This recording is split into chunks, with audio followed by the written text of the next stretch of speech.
My wife disappeared after yoga class. 2 years later, I noticed something odd in a viral video. Before we start, please help me get to 1,000 subscribers. And right, where are you watching this video from? You think your worst day is a flat tire? A missed flight? Try this. You drive your wife to yoga class on a Tuesday morning. She waves, says, "See you at lunch," steps out of the car, and walks into the building. And then, she never walks out again. That was 2 years ago. And no, I'm still not over it. Not even close. Her name was Emily. My wife. 34 years old. Civil engineer by day, amateur plant hoarder by night. The kind of person who cried at commercials, but could also rewire a thermostat in under 10 minutes. We were fine. Not perfect, but who is? We had plans. A trip to Italy. Maybe kids. Maybe not. We were in that stage where life feels boring in a good way. Comfortable. Safe. That morning was ordinary, dangerously so. She wore her favorite black leggings, a green hoodie that used to be mine, kissed me on the cheek, grabbed her water bottle, and said, "Don't forget to take the trash out." And then nothing. I got a call from her friend Anna around noon. Emily never showed up for lunch. Never responded to texts. Her car was still parked in front of the yoga studio, like it was waiting for her to come back. I rushed over, half convinced she'd just lost track of time. Maybe went for coffee. Maybe anything else. But she wasn't there. And the receptionist just blinked at me when I asked, "Have you seen my wife?" "Sorry, I don't know. People come and go all the time." "Gee, thanks." The police were predictably useless. They filed a report, made a few calls, then hit me with the classic. Maybe she needed some space. These things happen. Let me tell you something. When the love of your life goes missing and someone tells you it's probably just stress, you don't feel comforted. You feel rage. You feel invisible.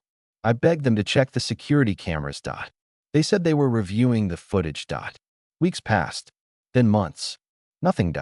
Eventually, they stopped returning my calls altogether. Her phone last pinged at 10:42 a.m., right at the yoga studio. After that, dead. No outgoing messages.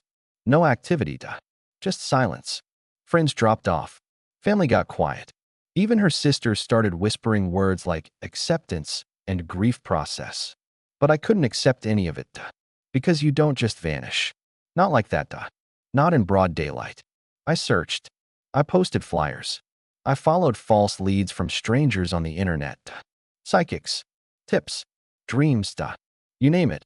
I tried it. Every morning, I woke up thinking maybe today would be the day. The day I'd get a call, or a clue, or a sign. It never came. At least, not until 2 years later. At 3 in the morning. In the most unlikely place imaginable.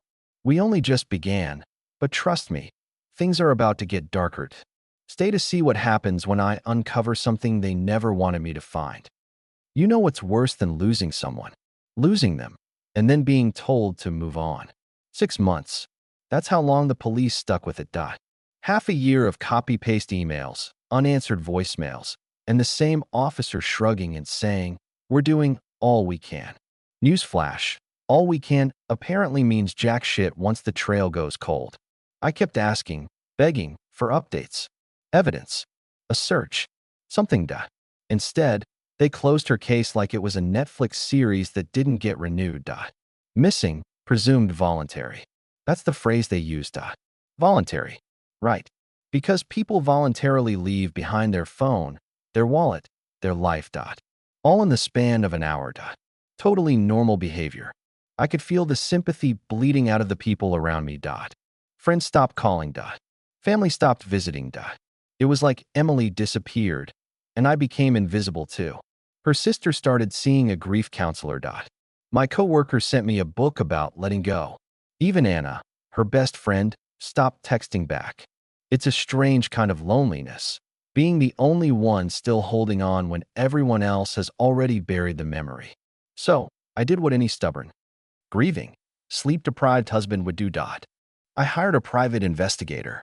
He was ex-military, expensive, looked like a guy who'd stared death in the face and then lit a cigar.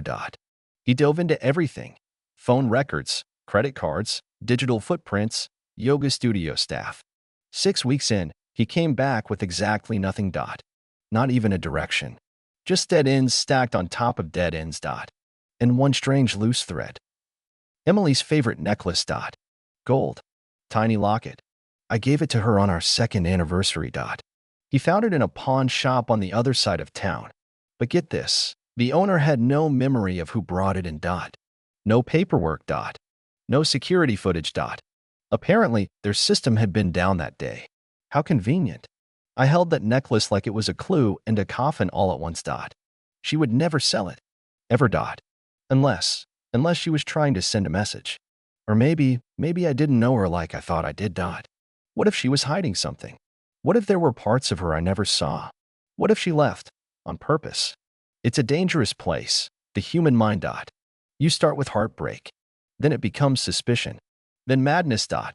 And just when I thought I'd hit the bottom, something happened. Something I never expected. And it all started with a goddamn travel video. We are on the edge of something big. What happens next will flip everything upside down. You do not want to miss the unraveling. Grief is like gravity, constant, invisible, and a real bitch to escape. 2 years of it will grind you down until you're just a shadow of the person who used to smile without thinking. I stopped sleeping, stopped shaving. Stopped pretending I had a normal life. Nights became these long, twitchy marathons of caffeine, silence, and conspiracy theories. I would pace the living room like it was a cage, headphones blasting white noise, as if the static could drown out the memory of her voice. And that's how I found it. At 3:17 in the morning. In the middle of my 9th straight hour on YouTube. I wasn't even searching for her anymore. I was watching some travel vlog, some overly enthusiastic couple in Nepal talking about authentic dumplings and spiritual rebirth. Yeah, spare me. But then the thumbnail for the next video caught my eye. Not the couple in the foreground. The woman blurred in the background. She was crossing a narrow footbridge. Wearing a long red scarf, hair tied up the way Emily used to do when she didn't want to be noticed. And the posture, shoulders slightly hunched, left hand clutched to her side like she always did when she was nervous. My stomach dropped. I clicked. I watched the whole 10-minute video. Twice. No sign of her until the end. 8 minutes and 34 seconds and freeze frame. There. Far behind the vlogger. Almost an afterthought. She turned her head just slightly. And that's when I saw it. A tiny, dark mark on the back of her neck. The tattoo. Small crescent moon with a dot in the center. Emily got it after her mom died. Said it reminded her that we're all just passing shadows under the same sky. I paused the frame. Zoomed in. Brightened it. Adjusted contrast. And yeah, okay, I'm not an expert. But I know my wife's eyes when I see them. It was her. Or her twin. Or the cruelest goddamn coincidence imaginable. And that realization? It cracked something wide open inside me. Because if she was alive, if that really was her, then what the fuck had the last 2 years been? Apparently, vanishing into thin air is easier than canceling a gym membership. And suddenly, I wasn't tired anymore. I wasn't grieving. I was on fire. Because if that was Emily in that video, then someone lied. And someone helped her disappear. And I was going to find out who. Let me tell you something about obsession. It doesn't show up all at once. It's quiet. Creeping. Like mold behind the drywall, you don't notice until it's everywhere. After that video from Nepal, sleep became optional. Eating? Barely remembered how. I had one mission now, to prove I wasn't insane. To prove that Emily, my Emily, wasn't just a glitch in the algorithm. So I went down the rabbit hole. Hard. The vlogger's name was Kai. Early 30s. Wanderlust smile. That smug find yourself abroad energy. His YouTube channel? Over 200 videos. Mostly travel montages, hostel reviews, morning routines, and exotic locations crap. I watched every single one. No, really. I made a spreadsheet. Timestamped everything. Created a folder titled Echoes of Emily. Normal behavior, right? At first, I thought the Nepal clip was a one-off. A freak background moment. But then, in a video from Istanbul, there she was again. Same woman. Different clothes. Different hairstyle. This time in a market, browsing scarves. Still no speaking. Still no acknowledgement. Just presence. Then again in Cambodia. This time standing near a temple, beside a tall man. She looked thinner, pale, not like a traveler, more like someone passing through dimensions on borrowed time. And the way she glanced at the camera, just for a second, like she knew, like she wanted me to see her, I started freezing frames, printing them, pinning them to my wall. Yeah, I know how it sounds. I sounded like that too. But it wasn't just in my head. It was her, over and over, like she was haunting the edges of someone else's adventure. Eventually, I reached out to Kai, the vlogger. Sent him an email, then another, then 3 more. Finally, he replied, "Hey man, I just film random scenery. Don't really pay attention to who's in the background, lol. Hope you find your friend though. LOL. Right. My missing wife just happened to pop up in your travel videos on 3 different continents and you never noticed. Totally normal. I considered flying out to wherever he was. Tracking his routes. Getting close. Because if she was following him, I'd follow her. But then something happened. I spotted something new. A pattern. There was always someone with her. Tall, broad, face usually turned away. Never touching her. Never speaking. Just near, watching. There's a moment, somewhere between grief and obsession, where your brain flips. Suddenly, it's not about closure. It's about evidence. About justice. About proving, beyond a doubt, that you are not crazy. That was me. Fully switched. My living room. It looked like a scene from a crime thriller. Maps taped to the walls. Screenshots printed and pinned with thumbtacks. Red string connecting locations, timelines, blurry photos of a woman who might be my wife. And always, always, a shadow next to her. The vlogger's trail was surprisingly easy to follow. Nepal. Then Thailand. Then Turkey. All within 6 months. I retraced his route virtually. Scoured every Instagram tag, every background face, and every video. And she kept showing up. Subtle, blurred, always a few steps behind or to the side. But present. And then he started showing up too. Tall, solid build. Face rarely visible, always just outside the frame, like a ghost that knows where the camera lens is. Sometimes in sunglasses. Sometimes wearing a baseball cap pulled low. But unmistakably the same person. Who the hell was he? One night, around 2 a.m., I hit pay dirt. A grainy vlog from Bangkok. Kai filming himself trying local street food, laughing like nothing in the world has ever gone wrong. And behind him, there she is. Emily, standing still. Looking straight ahead. And beside her, that man. This time, touching her. It only lasted 2 seconds. But in that moment, I saw him grab her wrist. Not gently. Firm. Controlling. And her face, it wasn't blank this time. It was fear. Pure, sharp, unmistakable fear. I rewound it maybe 40 times. Paused. Zoomed. Enhanced. There was no mistaking it. She wasn't sightseeing. She wasn't on vacation. She was being watched. Controlled. And that's when it hit me like a punch in the chest. I thought I'd lost her. Turns out, she might have been taken. And someone has been watching the whole damn time.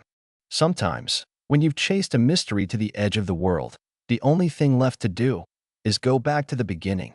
So I did. Back to that yoga studio. The last place I saw my wife. 2 years had passed.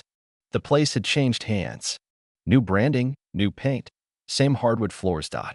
But trauma has a way of burning locations into your mind like a cigarette scar. The second I stepped inside, I felt it. That tightness in the chest. That whisper of memory saying, this is where it all went wrong. I told them who I was. Didn't bother sugarcoating it. My wife disappeared from this place. I need to see your archived security footage from that day. At first, they gave me the usual corporate dance. Oh, we weren't the owners at the time. Those files might have been deleted. It's probably a police matter. Probably. But eventually, after I dropped a few legal keywords and flashed the photo of Emily, the manager agreed to let me take a look. 1 hour. 1 laptop. 1 hard drive labeled archive, prior tenant. I scrubbed through the footage from that morning. Most of it was exactly what you'd expect. yoga mats, soft music, blissed out people pretending enlightenment comes in 90-minute sessions. Then, 10:39 a.m. There she was, Emily, leaving class early. Hair in a bun. That green hoodie again, But she didn't leave through the main entrance. She exited out a side door, one with no sign, no window, and, at the time, no reason for a student to use, 5 seconds later, that same tall figure followed her, cap pulled low, hand in jacket pocket, not a word between them. And here's the kicker. That side door camera was a separate feed, different angle, different filed. A file the police never pulled, never even asked for. How do I know? Because I checked, twice. So now I'm wondering, was that just incompetence? Or did someone deliberately ignore it? But it didn't stop there. As I kept digging, I found something else, The original instructor who led Emily's class that morning vanished, left the studio just days after Emily disappeared, told the owner she was going traveling for a while. No forwarding address, no social media updates, nothing, just gone. Funny how so many people disappear when you start asking questions. By now, I had accepted a few hard truths. 1. Emily didn't leave by choice. 2. Someone had been helping her stay hidden. 3. I was running out of time. I needed to shake the tree hard. So I posted a message online. Something subtle, controlled. A baited hook, disguised as a desperate plea. A fake Reddit thread titled, "Looking for a missing family member. Last seen traveling in Asia." I attached a photo, low quality, slightly blurred. Just enough to suggest, not enough to scream, my missing wife might be held captive by a cult or worse. And I waited. 2 days, nothing, Then, a message. Private. Anonymous. Burner account. No history. No flared. Just 5 chilling words. "You need to stop digging." She chose this. My stomach dropped, I didn't reply. Didn't need to, because I had already installed a tracker on the ad link. And guess what? The message came from an IP address tied to a hostel in Bangkok, not a VPN, not a relay, a real, physical place, with real people. I stared at that address like it was holy scripture, Finally, something tangible, a place I could find. But before I could book a flight or even breathe, I found something else, Another video, from the same vlogger, Kai. New upload. Just posted, Title, "Bangkok Rooftop Market Vibes Kill Me." I almost didn't click it, but something in the thumbnail caught my eye again, That same scarf, that same look. 3 minutes in, she's there, Emily, on a rooftop, standing near a vendor stall, And this time, she turns, She walks toward the camera and says one word, Just one, Quiet, Almost swallowed by the wind. "Help." I froze. Heart stopped. I played it back again, and again, and again. There was no mistaking it, No ambiguity. Not a hallucination, Not a memory, A cry. She was alive, She was scared. And she had just broken whatever invisible wall had been holding her back for 2 years. There's a moment, right before you board a plane with no plan, no luggage, and one shaky embassy contact, when you ask yourself, what the hell am I doing? I had no backup, no solid proof, just a whisper, a pixelated cry for help, and a hostile address that may or may not still exist. But when your wife stares into a camera lens and says, "Help," you don't sit around waiting for paperwork. I landed in Bangkok in a sweat-soaked shirt and with exactly one name in my phone, Daniels, Consular Services, Said he owed a favor to someone who owed a favor to someone else. Didn't ask questions. Just handed me a burner phone and said, "Don't do anything stupid." Which, in hindsight, was adorable. Because stupid was the only plan I had. I headed straight to the hostel where the message came from, Only, it was gone, Boarded up. Closed down 3 weeks earlier, Renovations, said the sign, Right. I walked around the block 3 times before I spotted a guy sitting on a milk crate, chain-smoking, wearing a shirt that said staff in faded letters, I offered him the international language of motivation, cash. He took the bills, glanced around, and leaned in. "You're looking for the girl?" My pulse jumped. He nodded. "Yeah, she was here. With that group." Bunch of Westerners. Weird vibes. No shoes. Always chanting. You know, fake gurus. The kind with too much money and too little soul. I asked him if they had a name. He laughed. Yeah, they called themselves the New Dawn Collective. Real creepy shit, man. Always talking about rebirth and surrender and whatever. Like they read a quote on Instagram and turned it into a personality. He said they weren't staying at the hostel, just used it to transition new members. And Emily. She was definitely one of them. Quiet. Zoned out. Like someone running on autopilot. She didn't blink much, he added, like it was a throwaway detail. But I felt that sentence like a punch to the gut. No blinking. No voice. No choice. I asked where they went. He shrugged. Said they had some compound outside the city. No address. No website. Just whispered directions passed around like ghost stories. You think you're ready. You've played this scene 100 times in your head. You find her. You hug. You cry. You go home. That's not how this works. Not when it's real. Not when you're staring into the heart of something broken. The New Dawn Collective called it a healing retreat. A sacred space for disconnected souls. What it really was. A resort for brainwashing with better lighting. It took me 4 days to get in. Used a fake name. Played the part. Lost man looking for meaning. God knows I had the eyes for it.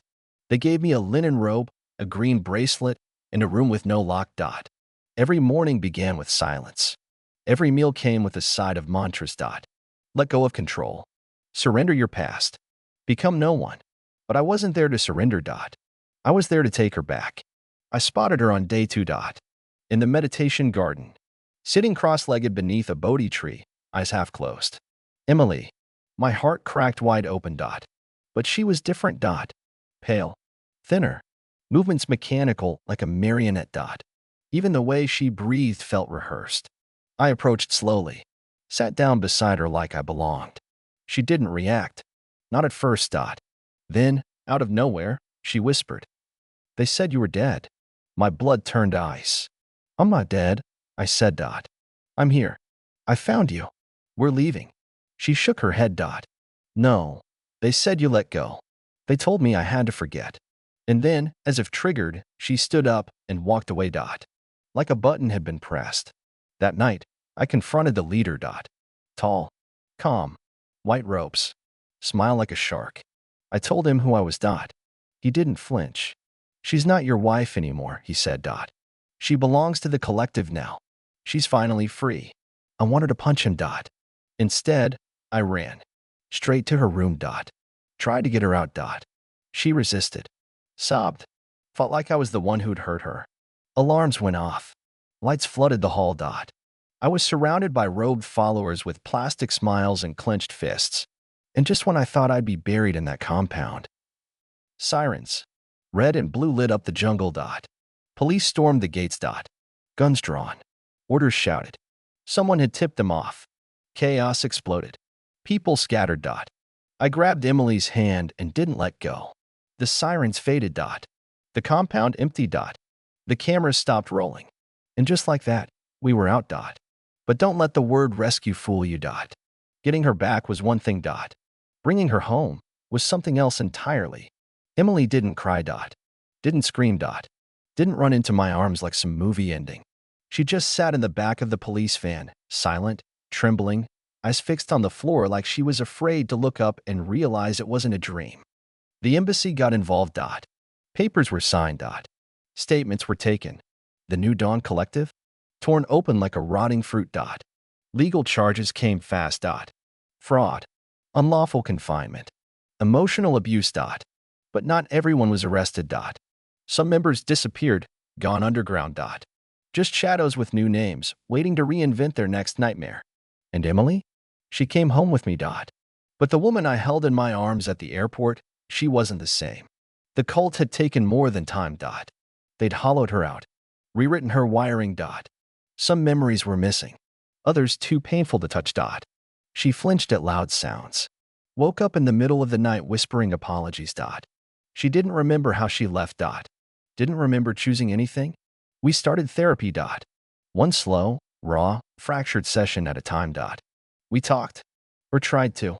One night, weeks later, she finally told me something. She hadn't planned to vanish. She just needed space. Life felt suffocating. Too many expectations, not enough air. And then, someone at the yoga studio introduced her to a retreat. A weekend away. No phones. Just peace.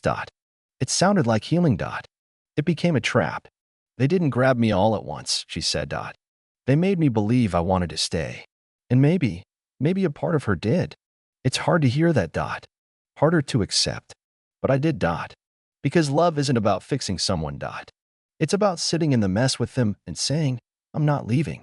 We're still figuring it out. There are days she forgets how to laugh. Days I can't stop blaming myself. But we're here. Still together. Still trying. And if you're wondering how this ends, it doesn't. Not really. Because the truth is, she disappeared after yoga. But I think we both vanished that day. And now, piece by piece, we're learning how to come back.